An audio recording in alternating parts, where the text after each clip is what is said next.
সকাল সকাল পানি খেতে গিয়ে তো আমি ওনার উপর পানি ফেলে দিছি। তো সকাল সকাল একদম রাগ খাইছি আম্মুর কাছে। ব্যাপার না, একটু রাগ খেলে তো কিছুই হয় না। সো হে গাইস, আসসালামু আলাইকুম, কেমন আছো তোমরা সবাই? সকাল সকাল রেডি হয়ে রাগবাগ খেয়ে হলুদ কালারের একটা ড্রেস পরে বের হয়ে গেছি আমি এখন যাচ্ছি প্রাইভেট পড়তে। তবে আজকে যাচ্ছি একাই, কারণ আজকে আমার বান্ধবী নাই সাথে। আসলে আমার বান্ধবীর আম্মু একটু অসুস্থ, যার কারণে ও আসতে পারেনি। সো আমি ভ্যানে করে যাচ্ছি আজকে। অন্যদিন তো দুই বান্ধবী একসাথে থাকি, সো আজকে তো ভ্যানের পাশে দেখি ফাঁকা, সেটা দেখে বান্ধবীকে আমি বেশ মিস করতেছিলাম অনেক। তো তারপরে উঠতে উঠতে চলে যাচ্ছে এখন প্রাইভেট পড়তে। আর এই দেখো সেই ফুল গাছটা। আর এখন আমাদের প্রাইভেট পড়া শেষ। আমি এখন অন্য আরেক বান্ধবীর সাথে যাচ্ছি এখন হাসপাতালে। আরে না না, আমি অসুস্থ না, আমার বান্ধবী অসুস্থ। আসলে আমার এই বান্ধবীর গলায় একটু প্রবলেম হয়েছে, যে কারণে ওর হাসপাতালে প্রতিদিনই প্রায় যাওয়া আসা চলতেই আছে। আর এখন আমরা হাসপাতালে যাচ্ছি ডক্টর আসছে কিনা এটা দেখার জন্যই। আর দেখো হাসপাতালে আসতেই এত সুন্দর একটা ফুল গাছ দেখলাম, আর তাই ওর ভিডিও নিছি আমি। বাইরে প্রচণ্ড রোদ, তবে আমরা আসছি অনেক সকাল সকাল, এজন্য এখন হাসপাতালের বেশিরভাগ গেট এখনো খোলেই নাই। তো ভাবলাম একটু হেঁটেই আসি হাসপাতালের পেছন থেকে, বাট ওইখানে ওই ভয়ঙ্কর অ্যাম্বুলেন্স দেখে তো আমি পুরাই ভয় পেয়ে গেছি একদম। ওই অ্যাম্বুলেন্সটা দেখে তো আমার একদম আহটের কথা মনে পড়ে গেল। তো যাই হোক, আমি আগে কখনোই হাসপাতালের এই পেছনের রাস্তায় আসিনি। তো বান্ধবী আমাকে নিয়ে আসলো, এখানে কিছু ছবি আর ভিডিও করলাম। তো এখানে সুন্দর সুন্দর ছোট ছোট কাশফুল হয়েছে, এগুলো যখন বড় হবে তখন এখানে আসবো ছবি তুলতে। আমি আজীবনের কখনোই ভাই কাশফুলের সিজন যখনই আসছে না কেন, আমি কখনোই ছবি বা ভিডিও তুলতেই পারিনি। সবাই যায় দেখি প্রিয় মানুষের সাথে বা বেস্ট ফ্রেন্ডের সাথে, বাট আমার কখনোই যাওয়া হয় নাই। তাই এবার ভাবছি কাশফুল বড় হলে সবগুলা বান্ধবী মিলে সুন্দর করে শাড়ি পরে ছবি উঠবো। শখটা তো পূরণ করতে হবে, তাই না বলো?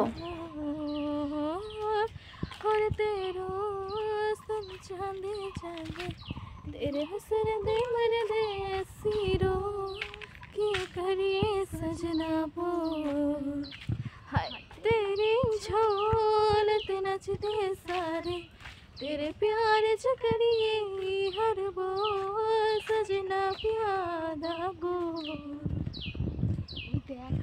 তো দুই বান্ধবী এরকম গান গাইতে গাইতে চিল করতেছিলাম। আর এখানে তো আম গাছ দেখে আমি তো একদম পুরাই অবাক। কাঁচা আম দেখলে তো খেতে ইচ্ছা করে। আর দেখো এখানে আমি একদম চিল করতেছি, আর আমার বান্ধবী দেখো দুইটা ব্যাগ নিয়ে আমার রুমাল ছাতা সবকিছু সে নিজেই টানতেছে। একদিকে আমার ব্যাগও টানতেছে সে, আর আমার ভিডিও করে দিচ্ছে সে। আর দেখো আমাদের চোখ পড়লো এই সুন্দর ঘোড়াটার উপর। জাস্ট ভাবতেছি দেখো ওর বডিটা কি সুন্দর একদম চকচক করতেছে।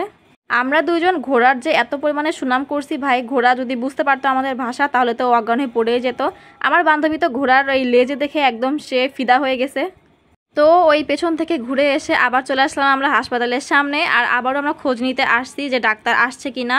আর এদিকে দেখো একটু ফুল গাছ দেখে আমি ঢং করতেছিলাম আর ঘুরতেছিলাম। ডাক্তার তো তখনও আসেনি, সো আফসোস। এখন আমরা চলে আসলাম কলেজে আসছি কারণ আইসিটি স্যারের সাথে একটু দরকারি কথা ছিল, বাট স্যার তো পুরো কলেজের কোথাও নাই। তো স্যারকে খুঁজতে খুঁজতে তো গরমে প্রায় আমাদের অবস্থা খারাপ। তো স্যারকে তো আর পেলাম না, আর ডাক্তার আঙ্কেলও এখনও আসে নাই। তো বান্ধবীকে বললাম চল তুই আমার বাড়িতেই চল, ওইখানে যেই কিছুক্ষণ ওয়েট কর আর তারপরেই চলে আসিস হাসপাতালে। তো আর কি, যেই ভাবা সেই কাজ। এই রোদের মধ্যে এখন দুই বান্ধবী ছাতা নিয়ে উঠতে উঠতে যাচ্ছি ভ্যানে করে। আর এই মেইন রোডে দেখো সবসময় এরকম ট্রাক যেতে থাকে, দেখো পরপর 3টা ট্রাক গেছে। বাপরে, এই রাস্তায় আসলে কেন জানি বেশ ভয় করে আমার। তো তারপরে দুই বান্ধবী উঠতে উঠতে চলে আসলাম এই দোকানটাতে। এখান থেকে খাবো এখন লাচ্ছি। এই গরমে ঠান্ডা ঠান্ডা লাচ্ছি খেতে কিন্তু সেই মজা। আগে তো প্রায় ভাগে আসা হতো এই দোকানটাতে, বাট কলেজে ওঠার পর থেকে এইদিকে আর আসাই হয় না। আজ অনেক দিন পরে আসলাম এই দোকানটাতে। তো তারপরে বান্ধবীকে ঘাড়ের উপর তুলে নিয়ে চলে আসলাম আমাদের বাসায়। আর এসে খাচ্ছি বাদাম। আর দেখো আমার বান্ধবী কি লেভেলের দুষ্টামি করতেছে। যাই হোক, ফার্স্ট ওকে বাদামি গিলতে দিলাম, খেতে দিলাম। তো তারপরে এই তো বললাম যে তুই সকালের নাস্তাটা আমাদের বাসা থেকে কমপ্লিট কর, আবার বাইরে কখন যে খাবি কি না খাবি। তো খেতে খেতে ওর আম্মুরও কল চলে আসলো, কারণ ডাক্তার চলে আসছে। তারপরে ও চলে গেছে একদম তাড়াহুড়োর মাঝে। আর এই তো দেখো বিকাল টাইমে এখন আমি খাচ্ছি এই জামরুল। আর এই জামরুল দেখে তো আমার একদম নানু বাসার কথা মনে পড়ে গেল। আগে আমরা খুব চুরি করে খাইছি এগুলা। তো জামরুল খেয়ে আমার চোখ পড়লো এই 3টা জিনিসের ওপরে। চিপস আর বিস্কুট আম্মু কিনে আনছে আমার জন্য, আর আমার তো এখন খেতে ইচ্ছা করতেছে চিড়া। তাই বসে বসে গুনতেছি যে কোনটার ভাগে আসে। তো আমার ভাগে চলে আসলো এই তো চিড়া, এটাকে এখন ভিজিয়ে খাবো। তো তার জন্য ফার্স্টে আমি কলা এবং আম দেখো কুচি কুচি করে কেটে নিছি। খাবো বলে কথা, সুন্দর করে একদম আয়েশ কায়েশ করে খাবো, সুন্দর করে সাজিয়ে ভিডিও করব, খাবো মজা করে।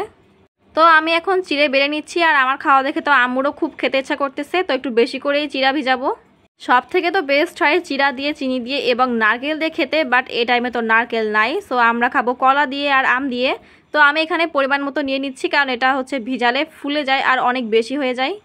তারপরে আমি সুন্দর করে চিড়াটাকে 3বার ধুয়ে নিচ্ছি, আর তারপরে এখন পানি দিয়ে কিছুক্ষণ রাখবো। বেশিক্ষণ রাখলে কিন্তু ঘুটে যায় আর খেতে বেশি একটা মজা লাগে না, আর একটু একটু শক্ত শক্ত থাকলে কিন্তু বেশ মজাও লাগে। তো ফাইনালি কয়েক মিনিট রাখার পর চিড়া ভিজা হয়ে গেছে, আর এখনই খাবো। তো আম্মুকে উঠিয়ে দিলাম তার ভাগেরটুকু। তারপর এর মধ্যে আমি দিয়ে দিব হালকা একটু লবণ আর পরিমাণ মতো চিনি। আম্মু তো চিনি অল্প করে নিছে, বাট আমি তো একদম সুন্দর করে বেশি বেশি করে চিনি দিয়ে মিষ্টি করে খাবো। আমি এদিকে ভিডিও করতেছি আর আমার আম্মু খাচ্ছে আর টুসটুস করে এদিকে তাকাচ্ছে আর বলতেছে তুই কখন খাবি। তো আমি বললাম আমার খাওয়া পরে, আগে আমি ভিডিও করব, কমপ্লিট করব, তারপরে আমার খাওয়া। তো আম্মু বলতেছে এরকম তুই ভিডিও করতে গেলে তোর কি খেয়ে তুই মজা পাস? আমি বলছি না আম্মু, মজা তো লাগে না, খাওয়ার মুডটাই নষ্ট হয়ে যায়, বাট কি করার, আগে ভিডিও তারপরে খাওয়া। তো এখানে আমি কলা আর আমটাও সুন্দর করে নিয়ে নিছি, আর এখন আমি চামচ দিয়ে ঢং করতে করতে খাচ্ছি। আসলে খাবো তো আমি হাত দিয়ে, বাট ভিডিও করার জন্য আমি চামচ দিয়ে খাচ্ছিলাম। হি হি হি হি। আমরা বাঙালি মানুষ ভাই, আমরা হাত দিয়ে খেয়ে স্বস্তি বোধ করি। তো এ দেখো আমি এখন হাত দিয়েই খাচ্ছি। তো যাই হোক, আজকের মতো এইটুকু। সবাই ভালো থাকবো, সুস্থ থাকবো, সবাইকে আল্লাহ হাফেজ।